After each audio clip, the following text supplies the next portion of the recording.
My name is Nigel Smith. I'm the managing editor of IndieWire, and thank you so much for coming out to this panel today on the awesome film Breaking a Monster. So first up, I'm going to welcome the band that the film documents, Unlocking the Truth. So please give a warm welcome to Alec Atkins, Jarad Dawkins, and Malcolm Brickhouse. And last but not least, we have the filmmakers behind the film. We have the director, Luke Meyer, and producer, Tom Davis.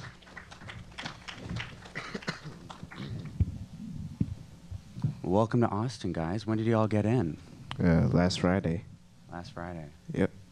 And you performed a show last night. Was that the first show you performed here in Austin during South by, or how many shows have you guys performed so far? Three so far. That was our third show. How are the audiences in Austin? Good. Good. Yeah. Cool. Well, I guess I want to kick this off by Tom and Luke first documented you guys for a short film that actually premiered here at South by this time last year called Unlocking the Truth, if I'm not mistaken. Why don't we get behind the inspiration behind the short that later obviously led to this great feature? There's an online interview magazine that asked us to make the short, and they discovered you guys the way a lot of people discovered you guys. They saw you playing in Midtown Manhattan, saw that there was a whole lot of talent there, and that it was interesting what you were doing, and then followed that up by finding all the stuff about you guys on YouTube, which is what they showed me, and that's how I was first introduced to you guys. Now, can I get a show of hands in the audience from who's actually seen the film? Okay, so we have several. So for those who haven't seen this film, since obviously there's no trailer because the film's not out yet, Luke, why don't you kind of just break down exactly the trajectory of the film and what it's about? It's basically about the initial year, you guys' breakout year. There's some backstory starting before the band signs a record contract, before they have management and start to really engage in the professional music world. But then the film kind of charts the first year of what you guys go through, what the band goes through. Once that happens, including some major shows that completely change the trajectory of the public's awareness of the band. Also, there was in the middle of the year there was a massive press blast around the news of the contract you guys signed, because that was significant in its own right. And so there's a lot of the story that's about you guys' response to that publicity, and then I'd say the last part of the film is about you guys trying to make to record music, to kind of move further into your career. Right. Once all these pieces are already at play. Now, Alec, I don't know if you want to tackle this one, but I want to know, obviously with Luke following you for a short film is very different from him following you for a full year. What made you guys all kind of agree to be documented in this way for a feature film? I don't know. It was just for the basic exposure, because we knew if we released this documentary, it would bring us farther in our musical career. We'd get more publicity, and we'd get more people to buy the album and listen to our music, and it's just basically getting our story out and getting this exposure. And we came to South by Southwest, and that's what we did. Yeah. Did you watch his previous films, Dark On and The New World Order, two great documentaries to see if you had what it took to document your lives? I did not. You did not. Have you seen them yet? Have you seen them since? No. No. Great. Well, Luke and Tom, could you two talk about kind of gaining their trust? I mean, Alec just said that, obviously you saw it as a great promotional thing to have you make this documentary. But how did you go about really, gaining their trust to make this movie? I think, and you guys tell me if I'm wrong, I think a lot of the trust was built by making that short film. It was sort of in some ways, even though it was meant to be its own thing, it was like it was a test case of how we work together, and what you guys got to see the kind of stuff I make. So you got to see a finished product and have a sense of where I was headed with the feature. I think that went a long way with you guys, with the band being ready to trust me right from the beginning. But Nigel, I want to jump back to the last question. Yeah, please. You're asking Alec about what it was like to have this happen, because I have a question for you guys, and you tell me if I'm wrong. When we were shooting, I always had the sense that it was part of why you guys liked liked being filmed was that it reinforced that you were doing something big. It told, like, as you were going through, you'd sign the contract, having a camera crew there that helped, like, tell you that this was actually some big deal, it was going to be important. Is that true? Do you have any? Yes, that's true. Mm-hmm. Anything you want? Any other thoughts on that? Well, that's crazy. How did it not seem big without, a film crew there? Just because it's kind of the norm now, given how old you guys were? Yeah. Yeah. Because since then, we gotten older and we matured a lot. This documentary, so now we take things a little bit more serious, and we just think more. Okay. So when was the last? I don't know. You can't call it a scene, but when did you stop filming? We stopped filming in October last year. The last day we filmed was the music video shoot. Okay. Right? And how often were you with the boys? I mean, this film, it's crazy. It was only made over the course of, 9 months? Yeah, I mean, there's times where we were with you guys day after day for a string of days, and then there were times where it would be one day and several weeks apart. Yeah. It was all dependent on what was happening the whole time.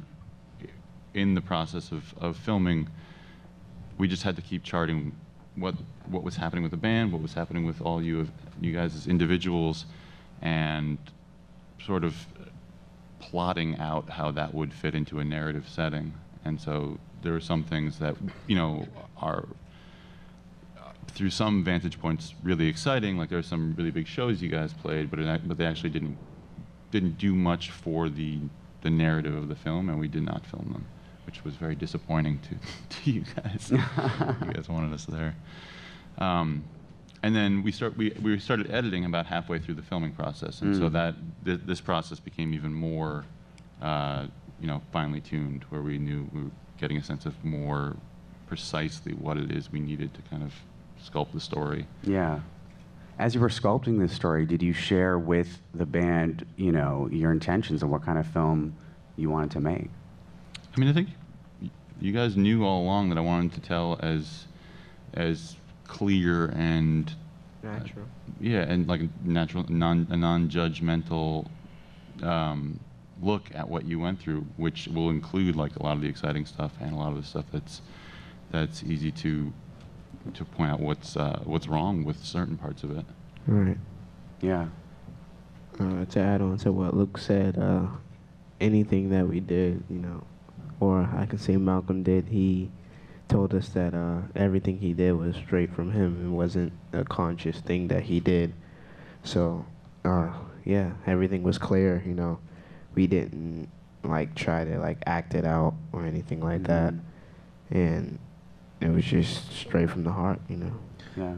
Right. I mean, one of the things that we do when we make documentaries is, we do have conversations with people and set expectations, and one of the things that the families had made known to us, the parents specifically, is that it was important to them that, in the film it be portrayed that they do come from good homes, and they have good families that care about their education, and that, if this is going to be a Cinderella story, it was important to them for that to be represented, because sometimes that's not the case when it's being forced into that kind of a story. And since you were editing this, after a 6-month period during the making of the film, it took 9 months to complete. Did you show any of the completed cut footage to the guys, or did you kind of keep it to yourself? No, we showed them 2 cuts of the film. basically a well-worked, essentially a rough cut. And I think at that point also, like I said, there was the final day of filming, there was a big gap between that and before that. I think we only filmed one more day after they saw the rough cut.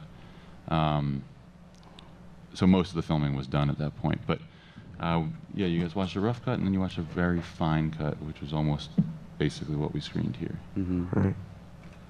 What was your reaction to the rough cut? Can I get initial first impressions?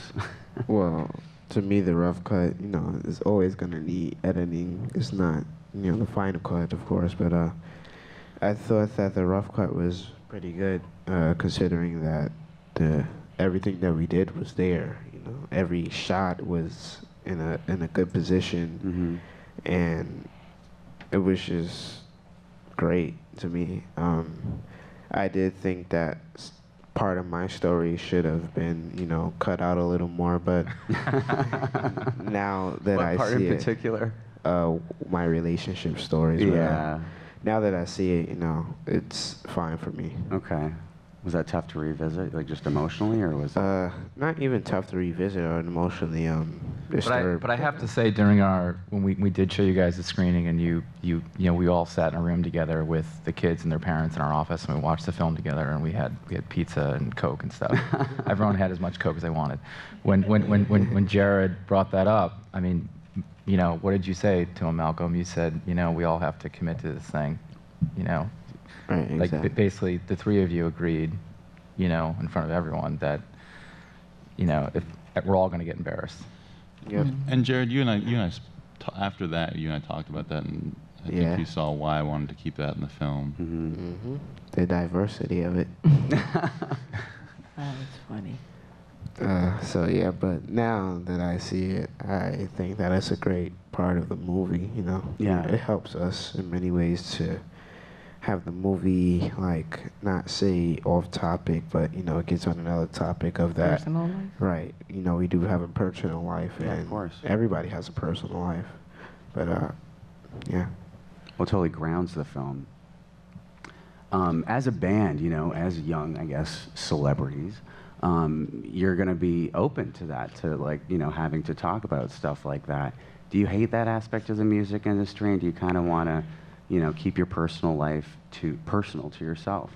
I don't know. It depends on, like, what they want to know. Yeah. Because some things you could share. 'Cause I'm not a person with a lot of secrets. So, you know, if they ask a question, I'll answer it to my best ability. But like Jarad was saying, you know, some things, you know, you don't want the public knowing, you know. It's just to keep to yourself, you know. You're talking about the experience of, you know, watching the rough cut, but did you guys sit through any of the screenings here at South by? Yeah, Two of them. So what's it like to see, you know, the most intense year of your lives so far? I'm sure there's many more to come. You know, for the world to see with a full house at South by. Was it kind of surreal? Was it nerve-wracking? It was surreal. Because when we first saw the rough cuts at Luke's office, it wasn't as big. Yeah. And, you know, I wasn't used to seeing my face on a movie theater screen. It was just you guys. It was everyone who was watching it at that time. You knew. Right. It's a big difference. Yeah. So you enjoy the experience. Yeah, but I will have to add on to what Alex said. It did feel surreal because you wouldn't think, like, in like 1 in a million chances that you would be on a movie screen in front of probably 400 people. Yeah. Watching you. It's like, and you're right there. So it's kind of weird, you know. But at the end of the day, it came out great. Yeah, it did. Yeah. Now, you know, we were talking earlier about gaining the boys' trust, the family's trust. What about gaining Sony's trust? I mean, Sony was the company that plopped down, you know, $1.8 million for the record contract for the band. Were they at all apprehensive about you being in their offices, documenting their process? I guess that's for Tom and Luke. No, they I mean, I guess it depends which instance you're talking about, but no, Sony was very cooperative, and you know, they gave us full access, and they were very helpful to us. Yeah, I mean, I think it was pretty well established that we were sticking very close with these guys and their story. And so once that was clear, and they knew that we'd been filming with them for a while before we came in there. Well, that's not, the contract signing, we hadn't been filming that long, but we still were granted access to come with you guys because of this concept that we were just going to stick with you and tell your story. And I mean, I think everyone was very excited about what you were going through, and the idea of it being documented in a film was also very exciting. Right. Like, I think there was an adjustment period for some of the people at Sony that they were actually going to be on camera, and I was going to ask them to sign a release. But as soon as we got over that hump, it was pretty smooth. And some of the meetings we shot, we didn't even let them know we wanted to shoot it until like the day before. So they were very accommodating, and they rolled with it, which was great. Did you have a separate screening for the execs there, or did some of them make it out to South by? I'm not sure if they've seen the film, actually. Oh, really? So I don't know. Yeah, I don't think so. I mean, that's not really, our responsibility, but Right. they're certainly welcome to see it. But I don't know if they've seen it. Yeah. Now, we met up yesterday and we're talking, Tom, Luke, and I, about, I mean, what I love about the film is that it really leaves it open for interpretation. There's already reviews out there that, view the film as, a kind of a strange tale, with Sony kind of painted as the enemy for making these boys into something that they're not. But your film doesn't shove that message down anyone's throat. It's really, really left open for interpretation, as I said. So I guess there's a great scene in the film. I'd love it for one of you guys to kind of to tell the audience about it, where you watch a vlogger. I think that's what they call them, blogger. It's a video blogger. Oh yeah, about which one was The it? video you watch in the recording studio. Yeah, In about the recording studio. About The Republican. yeah, like the Oh, okay. racially Yeah. racist or something like that. okay. Yeah. Yeah. Can you recount that? When he's that on the scene for the couch? audience? It's on a couch, and he's talking about, the Liberal- reasons behind yeah. why he thinks Sony picked you up. Liberalism, something like that. And your manager says, well, that's not true, and you say, I'm no idiot. Right. And that's Oh, a question for Malcolm. yeah. That's a question for Malcolm. Yeah. Darius, that you know so much about it.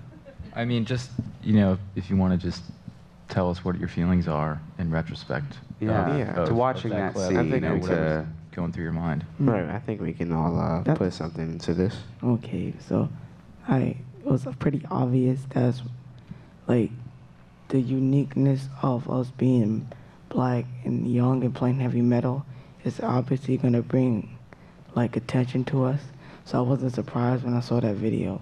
So Right. it's not like I was oblivious to the fact that people are interested in us for other reasons besides our talent. Right. Yeah. And I mean, that happens everywhere for us. Like just today, somebody didn't know. Well, no, yesterday, somebody didn't know who we were until like one of his friends seen who we were. Mm. So I mean, it happens everywhere. And for us to actually want to accomplish our dreams and go out places, that's gonna happen where there's the stereotypical figure out there, and he's gonna say, well, what is this band, a hip-hop band? No, we're a metal band. So it's gonna happen everywhere. And that, point of the film isn't really addressed until that scene comes up, and that's like quite near the ending. But to me, like, it just really kind of blew my mind and made the film, and I was just so happy, Luke, that you were there to witness that moment. Can you talk about being in the room for that and just kind of seeing lightning strike? I didn't even know you were there. You didn't? You didn't know he was there? I don't know if I believe that. Oh, no, I do remember because you made me. I made you replay a Yeah. little part of it so we could get a close-up shot of it. Yeah, I mean, I think the band, being black and playing heavy metal and being young are always, you guys have to work a lot to prove that you're not a novelty. Yep. You have to kind of get past that a lot. And from the outside, that question hovers over you. You guys are working really hard to show people that there's more than just that going on. Exactly. But what I really like about that moment is that that's the moment in the film where I think a lot of the audience has those questions kind of in their head. Is this what the band is? Are they a novelty? And that's the moment where we, the audience, are able to see that you're aware of that question. You're totally aware, and you're not only are you aware, but you're ready to transgress it. You want to just use the parts of it that are helpful to you to advance yourself, and the parts that are negative you don't want to hold on to, and you just want to get right by it. And those questions were hovering over me, or over the story that I was trying to put together as we were making the film the whole time. And so when that From the moment outset. what? From the outset.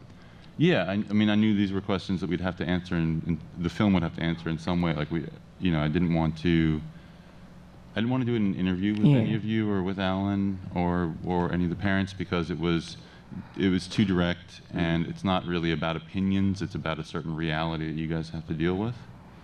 And so I wanted to find a scene where that happened. And so when that finally happened, it was like this puzzle piece I've been looking for months. It just like finally clicked into place. And what's interesting is like where you were looking to find that puzzle piece, because the guys interact so much with the world through their phones. Like a lot of the news that they get is through their phones. Like, a lot of the news they get is through Instagram, and a lot of the, in places like that. So Luke was always sort of like very curious what they were doing on their phones. Like Luke had a texting relationship with each of the guys, and they were sort of constantly like figuring out like how they're interacting with the world through their phones.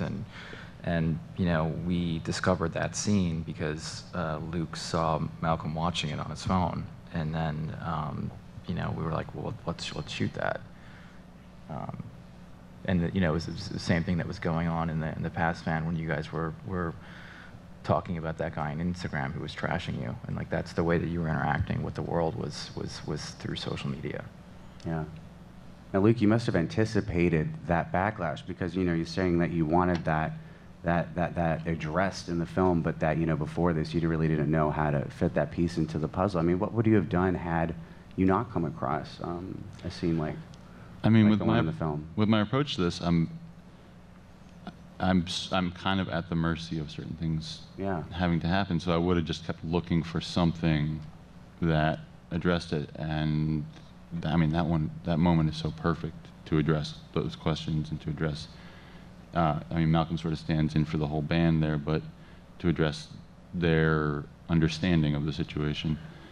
If we didn't have that, I can't imagine I would have found something quite as perfect. But I would have looked for something that still addressed it somehow. And we might have had to continue shooting. I mean, that was one of the things that was a box that was checked for us, where we, along with a number of other things, we felt comfortable, ending the story, or at least, this chapter of the story.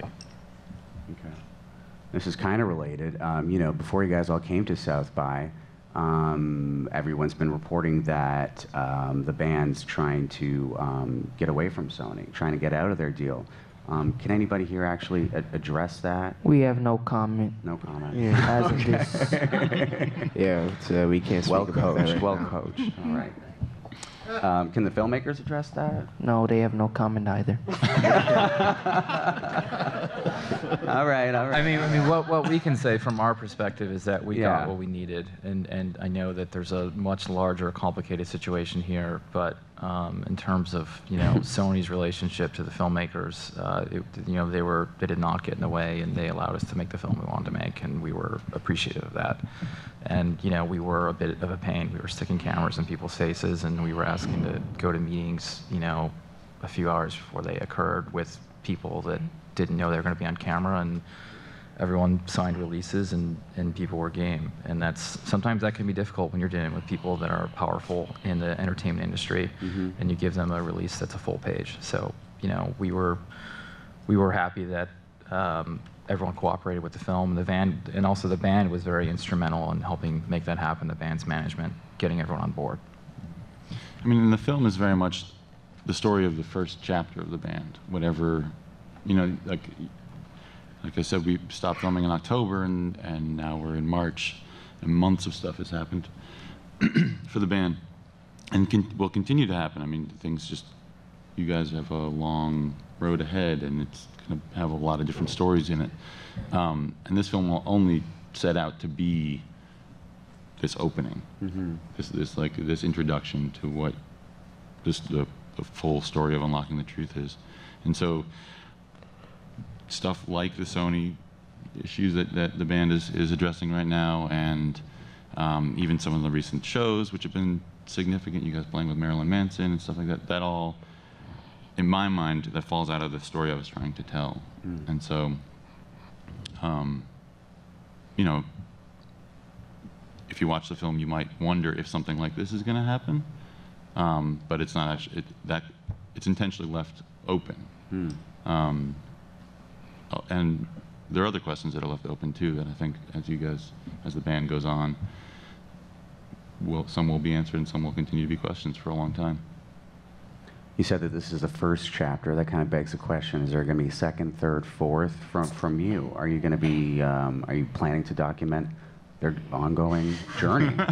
Is this going to be the boyhood of documentary? I mean, it's something we're talking about. I mean, it's something with the right partner in place. It has crossed our mind to possibly do a 7-Up type model with these guys, but we're taking it one step at a time. Yeah, well, we'll see. But regardless, it's the story in there is the first chapter, and you guys are living out the other chapters. Are you guys open to that? If they were to come to you saying, "Hey, we want to regroup and document the next year in your lives," would you guys be okay with that? Definitely. I'm always ready. I'm always motivated for new things, new experiences, anything that helps me and helps other people. I mean, what's interesting is we made the short film when they were in 6th grade, and we made the feature 7th grade through the first day of 8th grade, and we're sort of internally floating ideas about I don't know, maybe what's going to happen from now through the end of high school. Awesome. I'm going to open it up to the audience. So if you have a question, I think there are mics on either end of the one right there, and just go up and ask. Yeah, we have one question. Okay, this isn't a very deep question, but what was up with the woman that was dancing in the sequin hot pants? That whole scene seemed really awkward. And what you guys are? Do you remember what I'm talking about? It was like party scene, celebrating your contract, and were there any other situations that were kind of created where you're like, why are they doing this? Oh no. That was just another artist that Sony was going to sign. Yeah. Oh, okay. She had a showcase.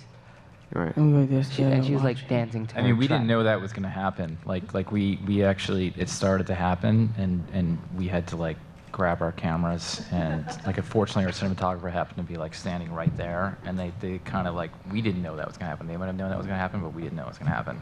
And so we just shot it because it was happening, and there was someone in the panda outfit. So it reads as private entertainment for you. It was kind of awkward. I mean, there are another artists I think that weren't signed with the label yet. They were there in part to court that record label. My sense of what was happening there was there was partially a showcase, but it was also to entertain you guys. They are a band that is very accessible to young people with the costumes and its dance music, and it was for your benefit as much as it was also just for them to showcase what they did. And it also just totally plays as absurd. I mean, that's the act is meant to be absurd. They play on stages too, and it's still a panda outfit. But we didn't know it was going to happen, and so we didn't actually physically see them until pretty much shortly before it started to happen, and we were still pretty amazed that there was someone there with a panda outfit dancing, even though we were behind the camera. But we were all motioning with each other because we had 2 cameras, and we were like, no, you go there and you go there, and then cover it. That day? Oh, Yeah. well. Yep. Anyone else? Yeah. So in the movie, you talk about that you guys discovered heavy metal and got interested in it through a video game, I think. Had you got no? It was actually WWE wrestling. Oh, that was right. It was through wrestling. Right. Had you guys already started playing music, started playing instruments before you discovered heavy metal? Oh yeah, right. Yeah, I was. I was were? playing at my local church Okay. in Brooklyn, but other than that, I was not playing heavy metal at all. That was my question was was heavy metal the influence to make you guys want to start a band and start playing music, or were Yes. you already playing? Definitely, it was. Right. When we were listening to the background music of WWE wrestling, me and Malcolm were attracted to it, so it made us start a band. Right on. That's a good influence. I just learned how to play guitar, and you already knew how to play the drums, so. Right. Malcolm took guitar lessons when he was 7, and ever since now he still does, I think. He was learning from his favorite guitar player named Mr. Strickland, so. Right on. Thanks. Mm-hmm. Anyone else? All right. I kind of forget. Was there with that discovery of metal that way, was there one moment for you guys where it clicked, or was it just sort of hearing it a bunch? When I saw Disturbed live. Yeah. Yeah, but you'd already heard it on wrestling. And all Yeah, I just liked it. But then when I saw Disturbed live, then I realized I wanted to do that. Wow. I'm curious to know how your sound has evolved as a band. I mean, you're all still so young, but you've been exposed to more acts. You performed, opposite Marilyn Manson. How has your style evolved over the past year? Well, we started making more melodic music, and it's more of a collaborative effort now. Yeah. We come together and we think more. Before, I think we would have made songs a little quicker, and now we experiment more, try to see what type of things sound better with other things. We just experiment and we take our time more now than how we were portrayed in the documentary as younger people. Yeah, yeah. Awesome. All right. Well, I think that's everything. Can I ask you a question real quick, you Yeah, guys? please. Sorry, I'm bum rushing the mic. My name's Ken Labar. I'm a director as well, Mr. Meyer. I don't know if the guys remember Coachella.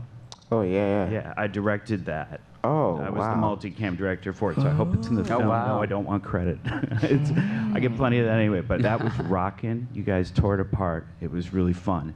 Thank you. So now here's a question for you. I have 2 daughters. Right. 9 and 12, right on? Okay. Uh-huh. One plays drums, one plays guitar. Right. I'm going home to see them Sunday. We're gonna have a little jam, playing all sorts of stuff. We play every Sunday, you know? They want to do a YouTube channel. They want to do a Twitter account. They want to do Instagram. And I work in this business. I've been in the music business for 30 years. And I'm not sure I really want to go there.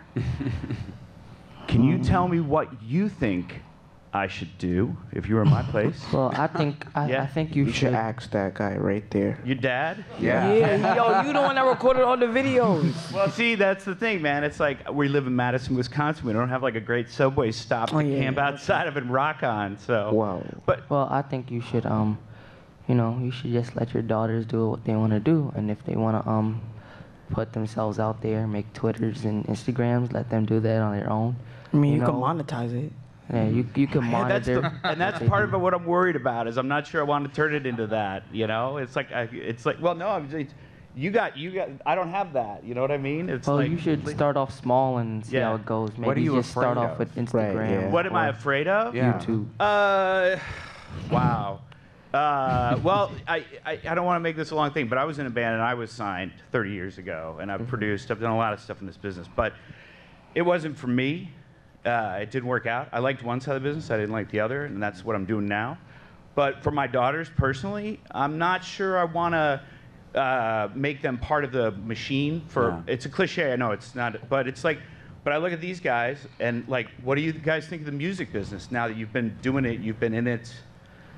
You know. Oh, well, And- people portray it as such a dark thing. Yeah. And, you know, it's difficult. I mean, it is difficult, but not how people portray it. It's difficult. It's like time management, because you have to manage your time and plan everything right. It's not really, you know, a whole lot of drama and stuff. It's just about, you know, getting from point A to point B as quick as possible, but in a timely manner.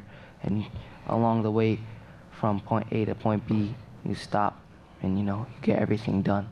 Yeah. Right. And I think that when you said that your daughters wanted to basically create a band, They saw your Coachella footage, because I came home and I showed them clips, and they were like, "This is mental. This is amazing." I mean, they love you guys. You know, we saw you on Colbert as well, and we watched the videos on YouTube, and it was very inspirational for them. You know. well, I'm not sure about what Wisconsin looks like, but I think that you should start off in the heart of Wisconsin. I don't know how cold it is right now, but Yeah. start up in the summer, you know. Yeah. Well, let them have a few months of practice, or at least 2 years, you know, Yeah. because we took years practice before we even started to go out anywhere. Yeah. Our first show was the Apollo Theater, and before No that- pressure, right? No pressure. No, because we had years of practice. Yeah. No. Now that I So- look back on it, Jesus. Yeah. Right. So, I mean, it depends on you and how you feel. Yeah. At the end of the day, your kids want to achieve their dreams and their goals, and that's most important, because these days people don't feel that it's necessary, or they feel very scared to do it. And it's not about being scared or frightened. It's about who you want to be and who you are and who you live up to. So I think that you should, like Malcolm said, monetize your daughter's dreams and run with it. Okay. So let them drive it, though. Yes, Yeah, make sure they're definitely. doing it for fun and not Right. for money or anything. Right. Because, you know, they have to have the right dreams and aspirations. Because if it's all about the money, they might not get as far. Where Right. if they do it for fun and, you know, they really enjoy what they're doing, you know, they might actually go very far with their dreams. And one thing also, when they get their first interview, Too much. Yeah. let them have fun. Okay. Let them have fun. But okay? so wait, so I shouldn't. So when they do the first interview, I shouldn't have a documentary crew there. I should wait at least a year, you know? Or, Yeah. Okay, Yo, no. Dad, this is why you say you the parent. What did you do for us, huh? Yeah. Y'all had the challenge. Your mother and I, we just pushed your challenge. Okay. Yeah. Yeah. Just do what he said. So we had. Right. So he had to say that. This whole question would have been answered. When they have their first interview, just let them have fun. Doesn't matter if they joke around, because that's what most people like. Awesome. Thank you All right. guys so much. I'm looking forward to seeing the documentary. last thing, And just- congrats to you guys for pulling it off. That's Thank you, and thank you Thank for you. I know how hard it is. thank you for letting us come into Coachella. We And appreciate Oh, that. they belonged there. They deserve to be there. That pit was insane when they went. I mean, that was when you guys went into that pit. Look it up on YouTube, folks, if you haven't seen it. Craziest thing I've ever seen. I mean, I've been directing there for 10 years, and that was amazing. And it was you guys were the first act of the day. Like you set the tone that nobody else was gonna come close to. Thank you. I You appreciate know? that. No, but keep doing it. Keep having fun. All right, and know that like kids like my daughters are watching. Oh, Dad, you're not gonna act out no Rage Against the Machine. Oh, They okay. went on early at Coachella. Yeah. They thought they was gonna have no crowd. Oh no, place was packed. Discouraged, but then Yeah. they started coming at Yeah, I used to work for Rage, so I did a lot of their shows, and that was my God. fucking mental. No, but I mean, no, I don't want to. No, but I mean, no, well, their panel. This isn't mine. I'm sorry to. Yo, Tracy, sit down. But I mean, but thank you guys. I appreciate it. All right. But just going off what you said, sir, you know, you should look to these three as examples as to why you should let your daughters, you know, do what they want to do, because you three are so remarkably grounded, given all you've been through over the course of the past year. What do you attest that to? Just good upbringing? I mean, you guys seem so normal. You're not jaded whatsoever, and you're totally in control Yeah. of how you're perceived, how you know, market yourselves. Yeah, It you seems know, like to me, anyways. we went in prepared because we already knew what we would have to deal with. So as a band, we were mentally prepared with what we had to go into and what we had to do. And, you know, all that practice that we did, you know, in Malcolm's basement, it paid off. And, you know, once you practice that much and, you know, you have fun, you know, the rest just flows like a river. Yeah. I think the main reason why we're grounded is because like it took a lot for us to get where we are today. So if you just got something for free and you don't work for it, you're not gonna appreciate it as much. But since we work for it, it's like this is like more meaningful to us. So. Right, like what Malcolm's mom always says to us is that this game is very serious, and if you want to be in this game, it takes hard work, you know. In this game is money and time, and you don't want to waste none of that because it makes your reputation worse than what it can be or what it is already. So I think that anything you do should be you should work hard for. You should just make sure that the achievements that you make is a positive reaction towards your life. What? I'm sure you've come across, your fair share of not just people your age, but people in the music industry, under the age of 20, who have become jaded, who have, don't really have ownership over their careers in quite the same way that you guys do. What do you make of that, and what's it like to come across people like that? I think that having ownership over your career is mostly important. Not saying that you're supposed to have the power of everything or the power of everybody that's on your team, but your ownership is most important, and the people who you work with help that as well. Because if you work with people that are like basically only here for the money, what sense are they here for? They're not here just to support you, but they're here just because they see that you're going to get far and they want what you have. And in this case, we have people that love us and support us, and they're always going to be here 24/7. They spend hours and hours on emails trying to get us more shows, more endorsements, anything, that we wanted. And I thank them a lot for that. But ownership is most important for the artists, And I think that ownership takes you a long way. And if you have ownership, you can go beyond the limit that you. I also think like the music business in general can make you jaded and stuff like that, because in the film, I was like, when me and Alan were in the car or whatever, he was like, I'm gonna be the next Justin Bieber, whatever, something like that. Yeah. Because I was like, it's about the money now. It's when it became like a business. Parents kept telling me that this isn't a game anymore and stuff like that. Like, you need to get paid if you want to make a living out or whatever, something like that.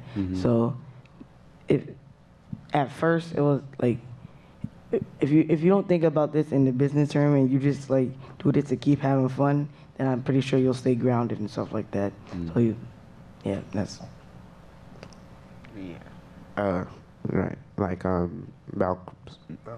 Malcolm's mom and dad installed that, that saying like in our minds like years and years. That this is not a play date. This is a real business here. Yeah. Awesome. Well, thank you so much. And when is the film next screen so people here can check it out? Friday at the State Theater at 6. Actually, I forget if it's 6 or 6:15. But okay. Be sure to see it, and be sure to see this band in action. They're going to be in South by through the weekend. Yeah, we have a show Saturday at the Clive Bar. And Friday, the last screening. So we'll have a Q&A after the screening. There we go. Okay, well, thank you so much, and thank you all for taking part. Thank you. Thanks. Thank you. The only reason I get to do, I'm the tree that falls in the forest unheard and unwitnessed unless I have an audience. And so without them, I got no plans. And so you have to say thank you a lot because everyone is giving you time they can't get back. That's why I don't try and waste anyone's time. That's what it's turned me into kind of a maniac.